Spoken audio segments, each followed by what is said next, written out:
People didn't want to talk to me very much after that. It was a pretty difficult time. You know, it's the last race of the year. You don't have a chance to redeem yourself. We lost the championship by 1 point, so I tried to not be too hard on myself, but yes, I am very hard on myself, especially, I mean, it's something that doesn't leave your mind very, very quickly.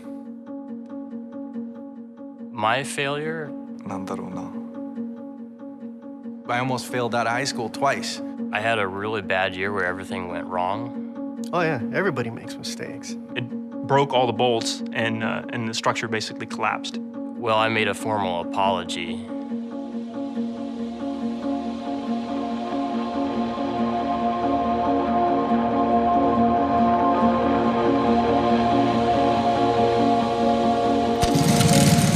I can remember when I was out at the go-kart track one day, you know, you use a stopwatch and time the lap, and I remember I kept giving myself like 1 second less. Like, okay, was that 41 seconds that time? Was that 40 seconds that time to get around?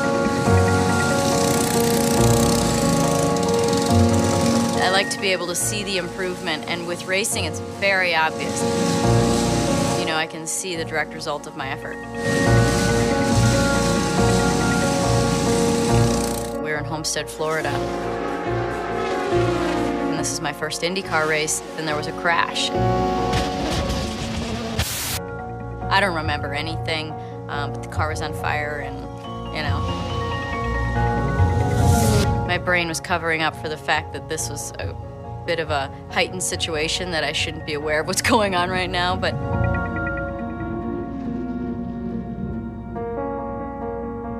I woke up in the medical center, and there was a bright light above me, and Father Bob is over here to the left, and I've got needles in my arm, and, you know, it's, so that was probably the worst moment.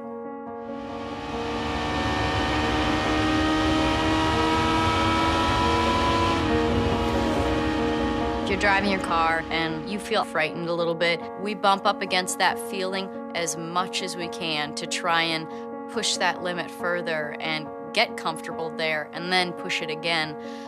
So, you know, you're constantly on the brink of crashing, because that's the fastest.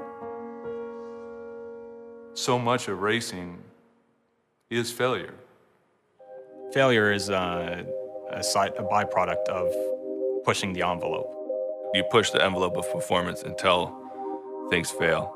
When you fail, it's not necessarily looked at as a bad thing, as long as you learn from it and make something positive out of it. Honda's not a car company. Of course, Honda started as a motorcycle company. More than anything, Honda's an engine company. From the president on down, throughout its history, it's been engineering-oriented.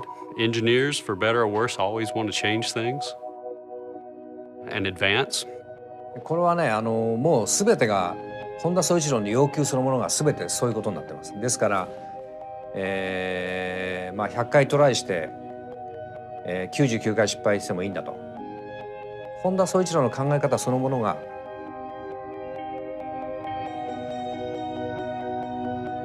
試行錯誤、失敗の連続で、その延長に何回も失敗するとその中に素晴らしい技術があるという。そういう考え方だと思います。When Honda Performance Development first started racing in '94, the program was a massive failure. We had a lot of engine problems. We had a lot of engine failures. Here on lap number 10 is making an unscheduled stop in the pits. We blew the turbocharger off the engine in several places. The corner workers are reporting that there's a fire in the left rear of his car. Say 15,000 revolutions per minute. Sometimes the whole bottom end would blow out of the engine. That's that Honda engine car, and it is in trouble now. I mean, just blew into like a million pieces. Could it be more trouble for the Honda engine? In the seat, in like a 5-gallon bucket, was all these engine parts from everything that was blown out of the bottom of the engine. I mean, there was pistons, there was conrods, or pieces of block and bearings and stuff. And one of the Japanese engineers that was here on assignment was all concerned because he was afraid that there were other pieces of the engine out there on the racetrack that they failed to pick up. And he was all concerned that our competition would learn our know-how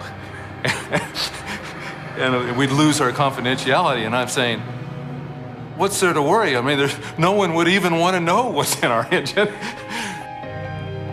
There were a lot of failures in 1994. And those failures led to a new engine in 1995. We improved it step by step to a point where finally in 95 we won our first race, and 96 we won the championship. Honda now is the sole supplier of engines for the IRL, or the Indy Racing League. We'd really prefer to have some competition in the series, but perhaps the Honda success drove some of them out. Maybe they'll come back. One of my worst ideas happened the very first week I worked at Honda. And my boss said, okay, I'm going to Japan in a couple weeks and I need proposals for new colors for all the 96 models. It's like Civic and Accord wagon. And I just completely panicked because, I mean, literally I was asked to do more in my first week at Honda than I had done 4 years at my previous job.